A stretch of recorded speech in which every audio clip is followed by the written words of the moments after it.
So once again, welcome to Creative Life, the beginning of a new series in June. So moving along with the music there, let's just settle down. And if you feel comfortable, just take a deep breath and let it out slowly.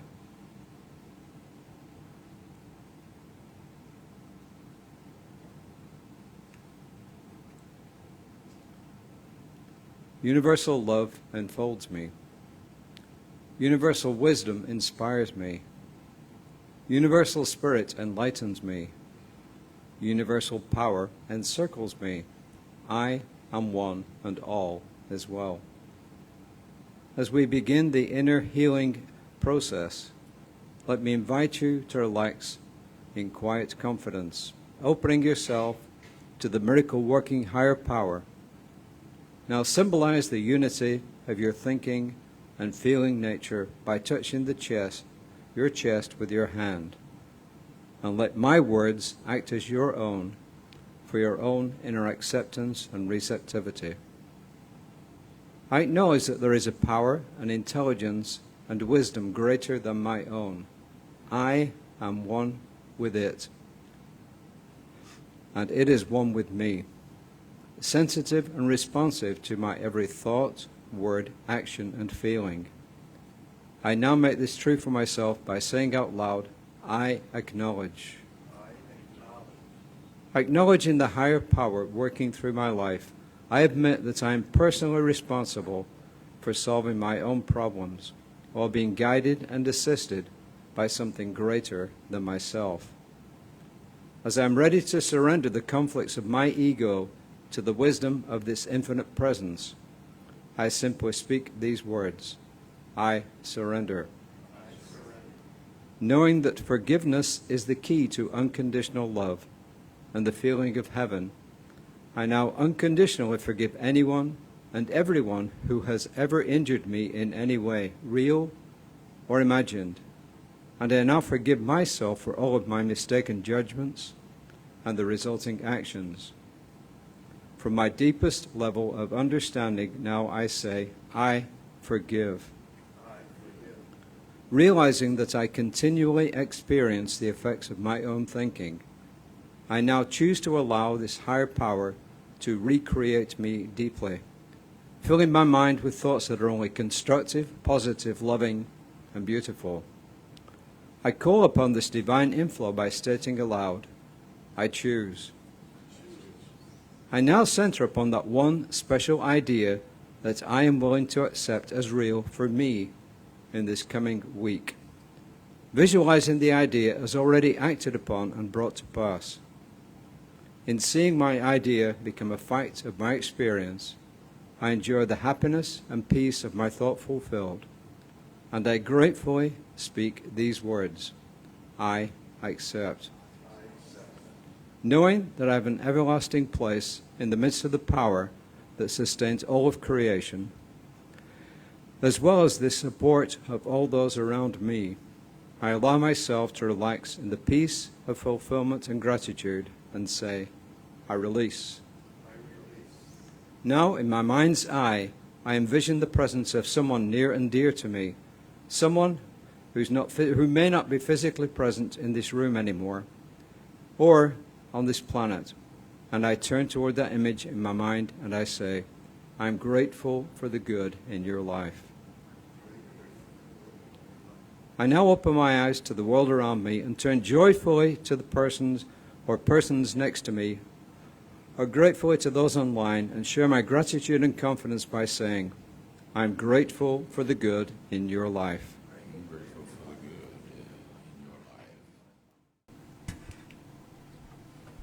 Welcome to a new month here. Well, everywhere, but my part of it is here. I've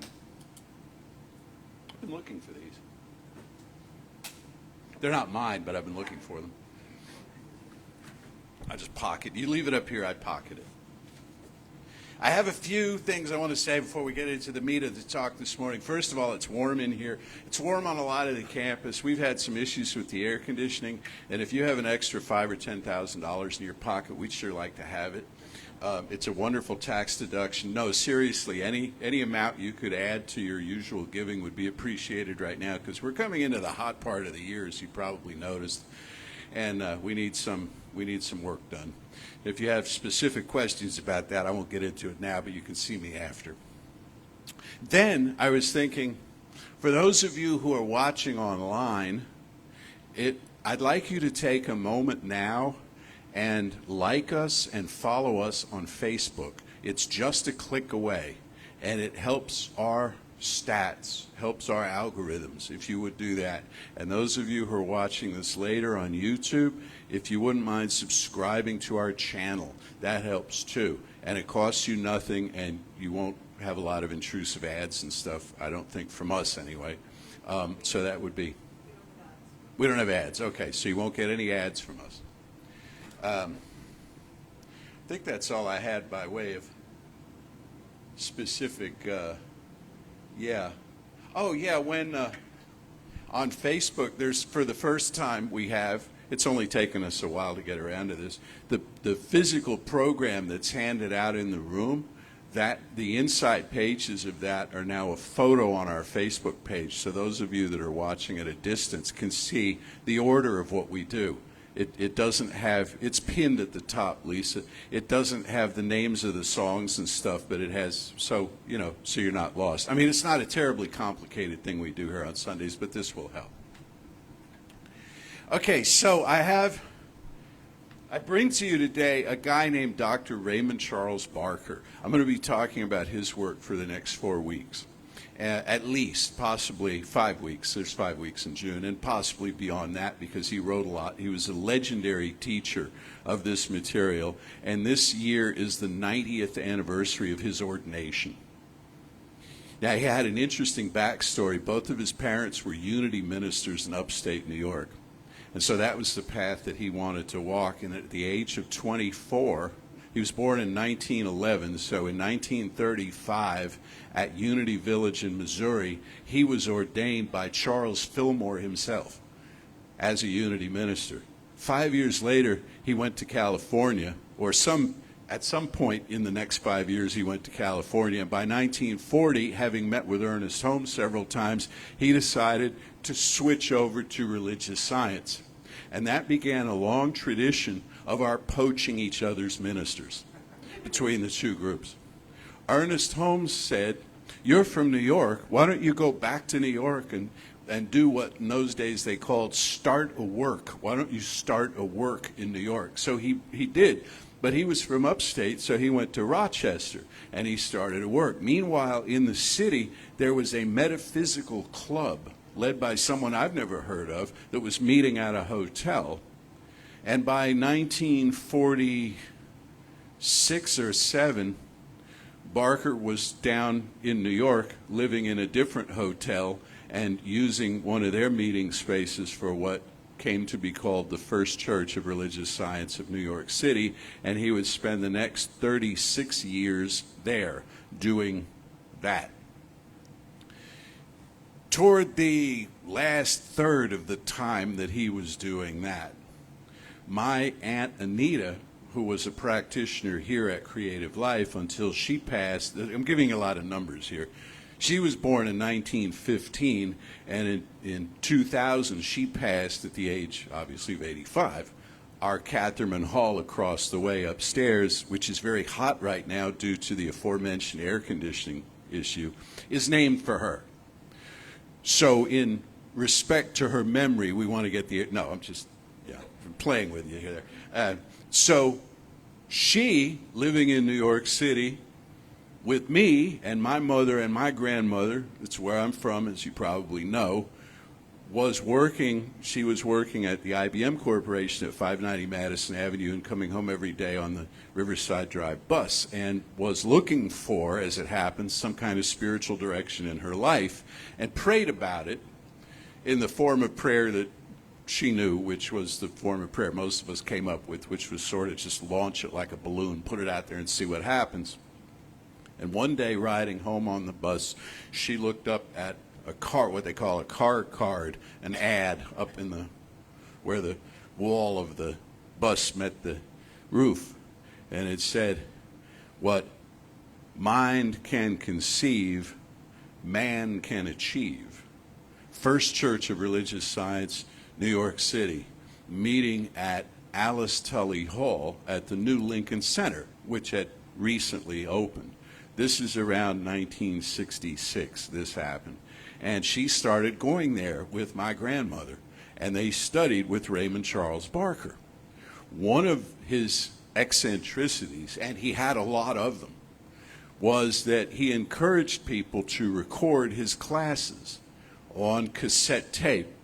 Little cassette tape recorders were a fairly new thing, I guess, at that point. And so there are these tapes that otherwise would be considered bootleg all over the place of his classes. They're not bootleg because he didn't sell them, so it's not like a ripoff or something. It's just they're these individual. And I inherited a bunch of these things. And I had them digitized, but it sped the tape up when they were being digitized, so it sounds like Barker's on helium. But anyway, the archives in Kansas City had a bunch of these passed to them by his former students, which they had well digitized by people who knew what they were doing. And these are now on their YouTube channel and with the nice background behind them. And you can download them for free. And this was something else I wanted to mention. It being the first of the month, and today being the first day of the month, what I do on the first day of every month, everybody has their habits and their own personal eccentricities.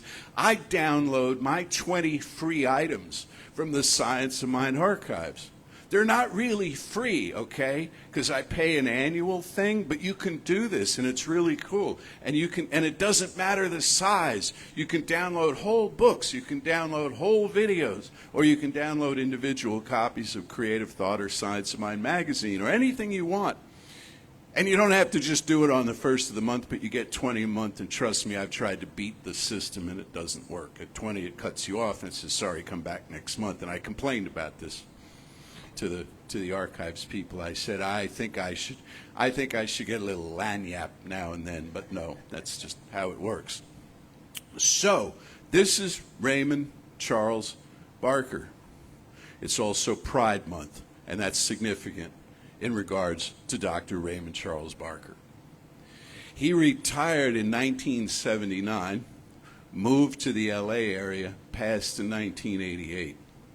He was, as I say, a legend. One of the favorite stories I have about him, and you can actually hear this on one of those tapes, of the Sunday services that he did. He always did his own announcements.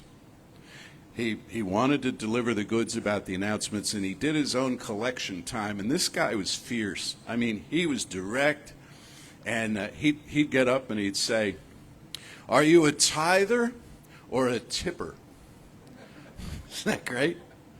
Do you come and you listen to this stuff and you give us $1 or $2? Costs a lot more than that to run this place. Now, bear in mind, he's saying this from the stage of about a 4,000-seat theater in Lincoln Center, you know.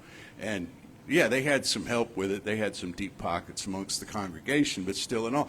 But then he'd go into the serious part of it, which is that tithing is sending a powerful message into your subconscious mind that you have an abundance from which to give. It's really not a racket. It's really not a racket. If you try it, whether to a spiritual center or a charity of your choice, and you make that level of commitment, you will always have enough and enough to spare.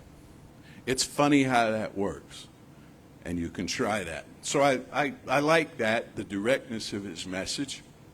And then when he would do a prayer, or treatment as we call it, at the end of a talk, often he would say, instead of the rubric we usually use of there is one life, and that life is God, and that life is all the life there is, as beautiful as it is, and he'd do that in his written ones, but he would get up and he would say, subconscious mind, now hear this.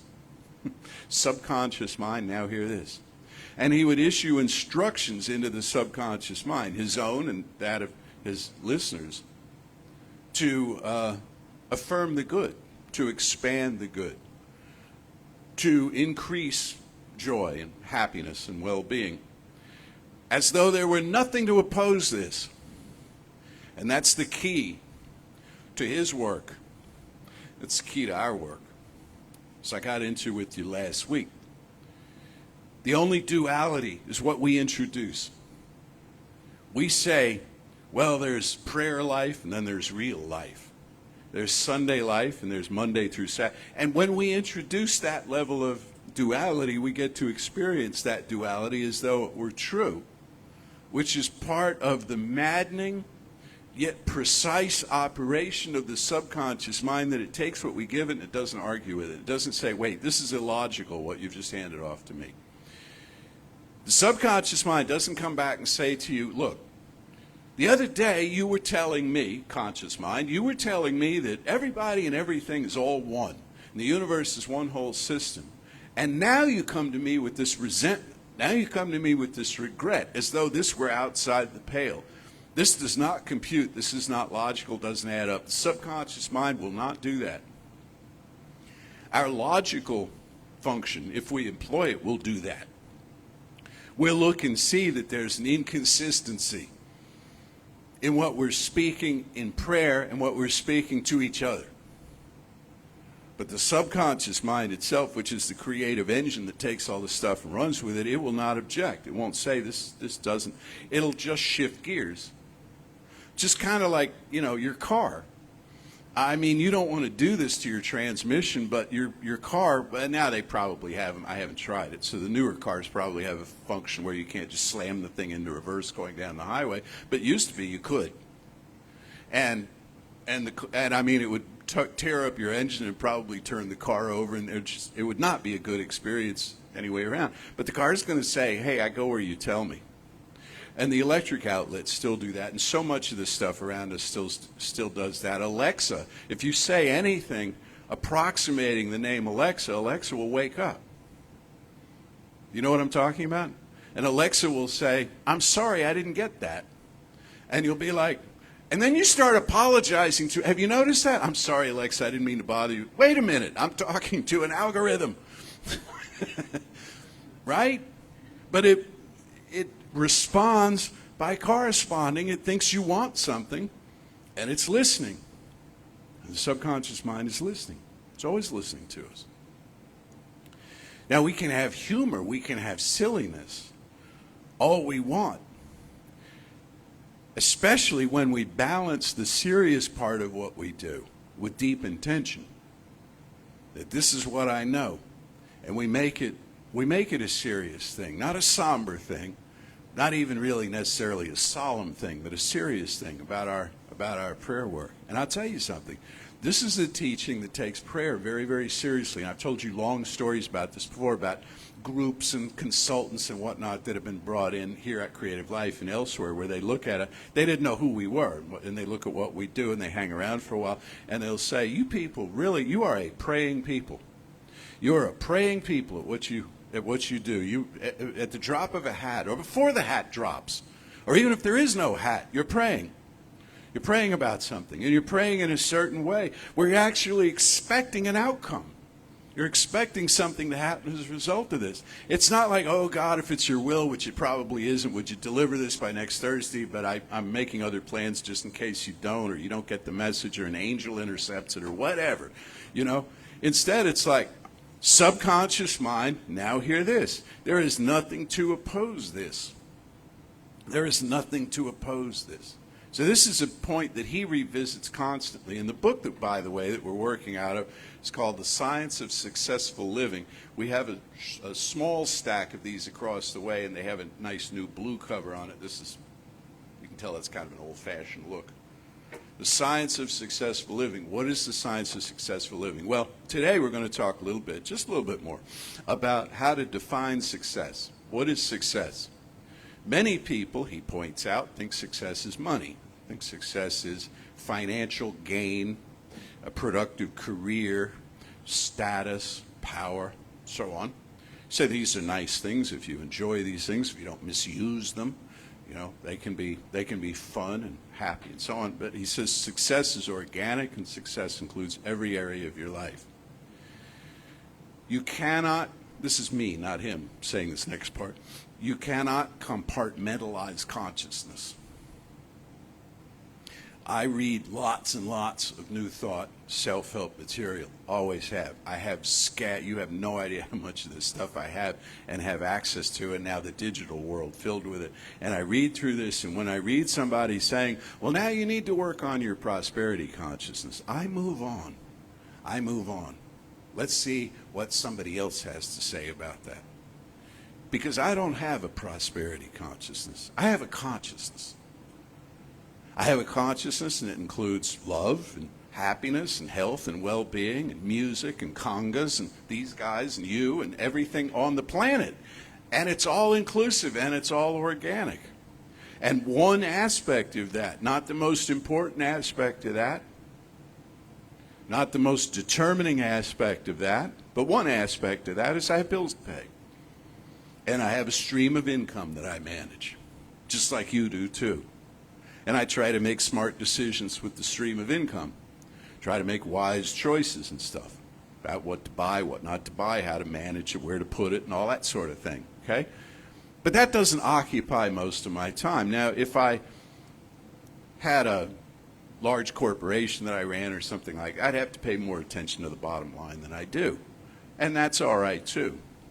But to say across the board that people walk around with this prosperity consciousness and that's what they need to work on, I think what we need to work on, if there's anything we need to work on our sense of oneness with the power that made us.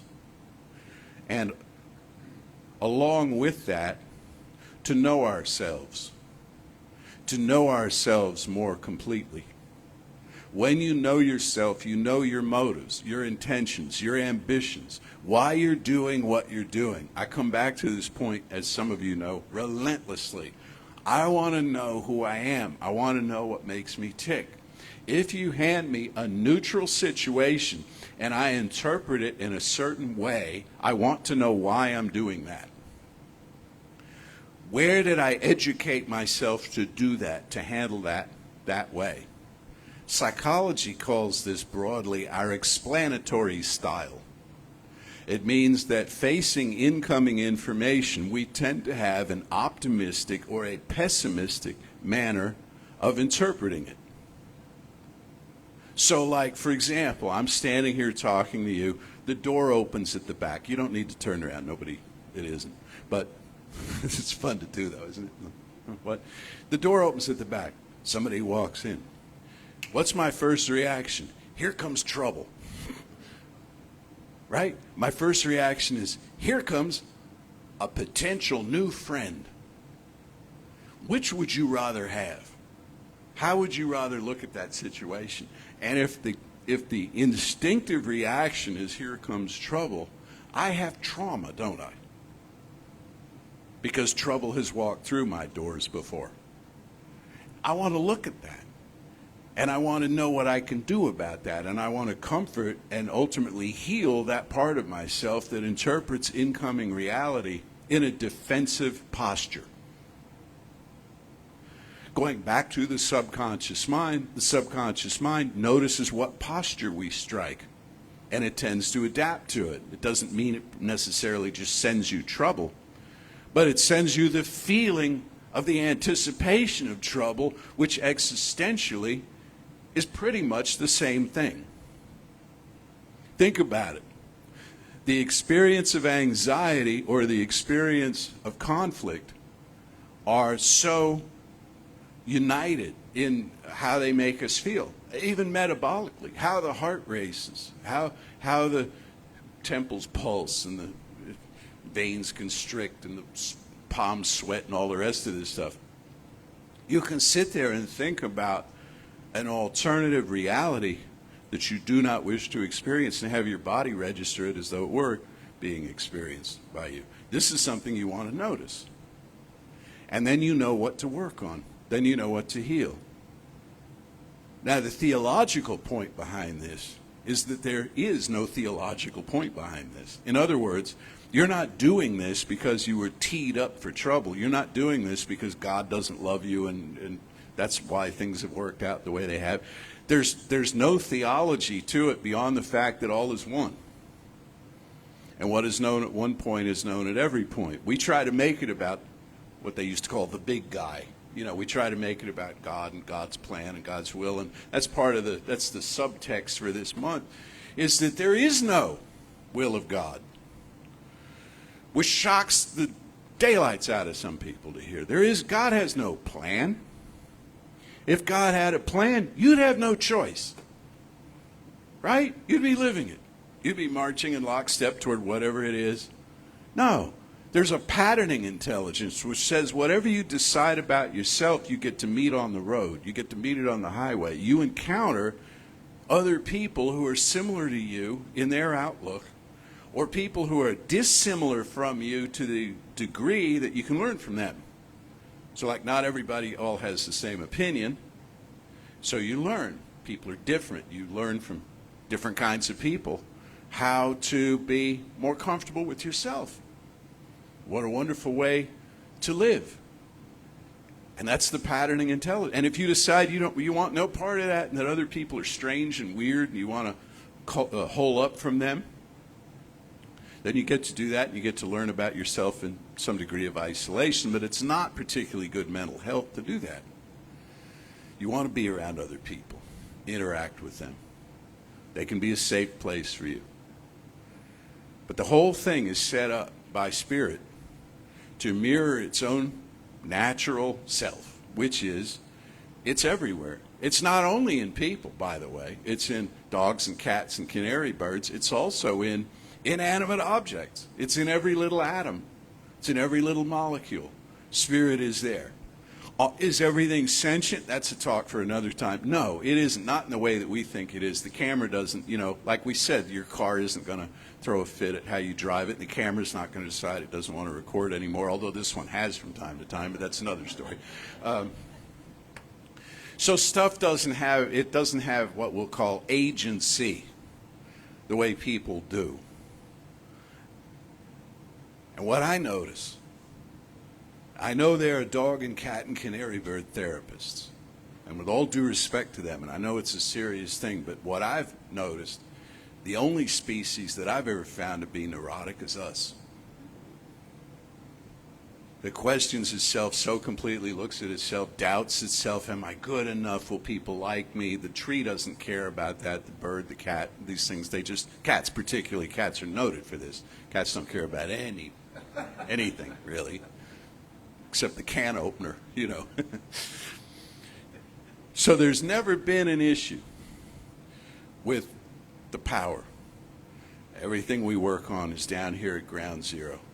I got a handful of juicy statements I picked out from him to finish up with you here. He says, worry over our business is a respectable form of negativity. I would like us to consider what are respectable forms of negativity, not tawdry forms of negativity. The people say, oh, look at you, that's so beneath you to be negative about that, but sophisticated forms of negativity. Understanding just enough about a subject to be able to trip off on it and turn it into incoming trouble. He says, our prayer moves from the nebulous to the scientific, and I love that. The scientific being that the subconscious mind has no capacity to reject. It has a capacity to go and find things. It can discern the difference between this and that's how it brings you the this that corresponds to the knowing that you're having. But it has no capacity to reject it altogether. He says we need to learn to look ahead with great expectations rather than something less than that. We have been trained by the culture to look ahead with caution, apprehension, right? We've been trained to look ahead with, well, if this goes sideways, I remember we had a fellow attend here back in the early days of Creative Life who was a long-distance truck driver. And he was the first to tell me that when you're driving an 18-wheeler, you're trained to always look for an off-ramp. And even where there isn't one. Like, if something suddenly went really wrong, how could I move this 30,000 pounds of steel off this road? And so you're constantly looking. And I thought, what a wonderful metaphor for how so many of us so often approach life. It's like, if this goes wrong, I need a bailout plan. It's not wrong to think that way. But if you dwell there, well, you see what happens.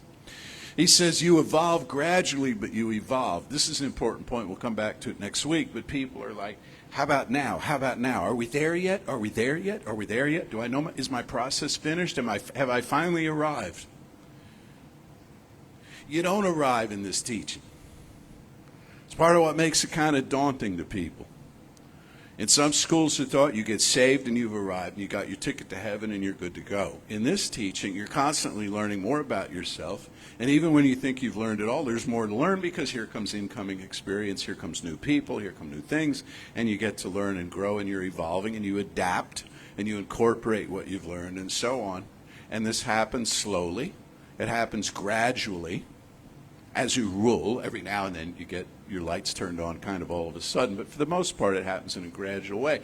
But it happens. We are evolving. No one who has ever lived, he says, has had more mind or emotion than you. I love that passage. It means nobody's better equipped to do this than you are.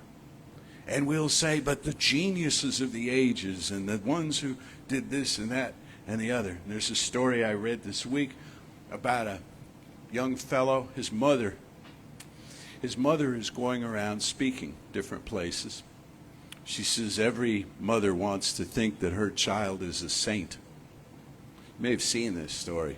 She spoke at St. Patrick's Cathedral last week. Before that, she was at a Catholic university up in the Bronx. She had a son who was a devout student of Catholic litany, read the Bible, read the Missal, went to Mass all the time, got way into it, was considering the priesthood. He got very sick and he passed away at I think the age of 15. Somebody heard his name. Somebody heard how grounded he was and how spiritually centered he was, and they prayed to him. They prayed to his soul for their own healing. And they were made well. And somebody else did the same, and they were made well. And this young man, now gone for about 15 years, he was about 15 years old, I believe, when he passed, and he's been gone about that long, is next week or the week after going to be canonized as the first saint of the new millennium by the Catholic Church. Lisa's finding the backstory on this right now. He didn't have anything you don't have. All due respect. Sad that he passed. Beautiful that healings are occurred. I have my own opinion about why the healings occurred, but that's just me. Just like a student of this went to Lourdes, wrote a book about it back in the day, said all the crutches and all of the artificial limbs and stuff that lined the walls at Lourdes. He said these people, you know where they went? They didn't get in that water, which they've tested 6 ways from Sunday, and it's just like any other water. It's not more, it has no more electrolytes, and the pH balance is all the same, and so on and so on. So what they did is they went to the fountain of their own being. They went to something deep within themselves, and they found healing and remediation there. But whoever it is that you put on some kind of a pedestal. And then he goes on to say, nobody else has your good for you.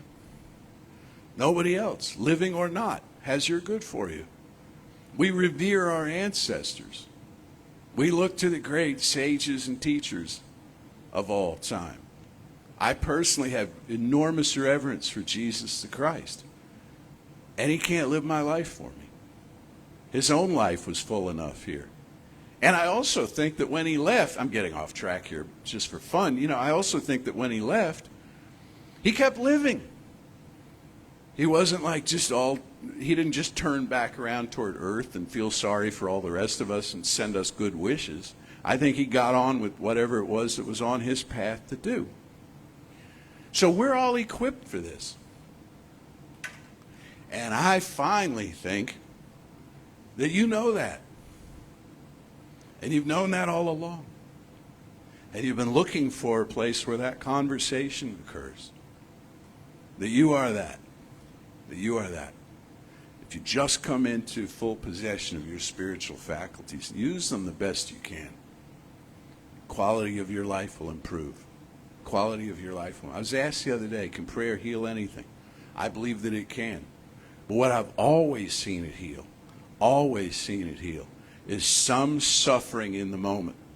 Some relief is brought. No one is worse off ever because of spiritual mind treatment. Never. So let's do one now and see what happens. There is one life, one power. And I'll say to it, in memory of my departed brother minister, subconscious mind, now hear this. I affirm and know about myself and about each person within the sound of my voice that there is a deep power resonating within. I'm using it. Each one is using it along creative lines towards specific purposes with certain outcomes. And the patterning intelligence of mind is drawing us all together, bringing our good closer than ever. Our good itself not being a final appointment, but tools and ingredients, materials to build something grand to share with our world. I affirm and know that there's enough to eat and a safe and warm place to sleep for every one of the human family and all life everywhere. I affirm and know that wars end, that peace breaks out, that there's enormous joy, and we run toward each other with open arms to embrace the distinctions between us, learn more about ourselves, and raise our voices in song for this knowing and its manifestation in form wherever I turn. I am so deeply grateful. I release this word now into the infinite, calling it done, and so it is. I kind of expected Muppets to pop up all over the stage after that. John Denver loved the Muppets, and the Muppets loved John Denver. Okay. Now, I don't want y'all to be concerned. You notice that Danielle has been missing for 2 weeks. Last week, she had a birthday party for a girlfriend and this week, her son is graduating from high school. So she will be back. Which is why all of the is going on around. Okay, so I am here to do announcements. And I tried to read through them, and yeah, we'll see how this goes. Okay, so what are the announcements? Good Lord. David, I give you all this grief about doing it, and I'm doing a terrible job. All of which are in your email. So if you are not signed up for that email, I highly suggest you do that. There's a link in the chat online, and if you are in person, you can sign up in the vestibule. Okay, we're good? Okay. Well, I'll get there. Is there anybody visiting for the first time? Oh, yes. I even said hi to you. So, if you will, who is our usher? Chip. Okay. If you'll hold your hand up for just a minute, Chip has a little envelope for you. Okay. If you don't hold your hand up, it's okay. Everybody will turn around and point to you. So y'all, let's welcome her. Thank you for visiting, and we hope you find a home here and come on back. Okay. And now, you heard Jesse mention about the air conditioning, and I'm going to remind you, it does take a little bit of money to keep the lights on and keep the live stream going on. And you guys are generous, and so what I would like you to do now is take your gift in your hand and say with me now, divine love, me, blesses and multiplies all the good I am and have, all the good I give and receive. I am prosperous now, and so it is. All right. Now, we do have a special guest today, all the way from Albuquerque. He is in town, and so he's going to come up and do the closing treatment for you. And I would like to welcome Michael Levinson, practitioner. Thank you, thank you. And hello to all my friends on Zoom, too, because I got this group that I'm usually with on Sundays. But Jesse, thank you for your talk. I have a little quote from Raymond Charles Barker in my closing treatment, but I just wanted to ask us all to take a breath, feel centered, note together our belief is that God is all there is. And then this power that brought everything into being, the power is running through me as it runs through you. And I am able to claim for our members, for ourselves, and for you that any allergies, medical issues, procedures coming up, maybe specifically on June 17th, goes smoothly and goes well. And that support is given and received to heal those we love and all of the human race, and that the Creative Life family continues to expand and continues to be that love and send that love. And the quote from Raymond Charles Barker is so appropriate today. He says, by recognizing myself and yourself, including your body, as an action of spirit, that's divine mind, you are then able to heal. So just in that recognition. So with that knowledge, I am so grateful.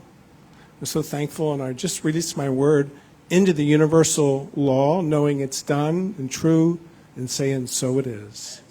Thank you. Say with me now, something wonderful is happening through me. Something wonderful is happening through me. I feel it in my body. I feel it in my body. I feel it in my mind. I feel it in my mind. I feel it in everything I am. I feel it in everything I am. I choose it.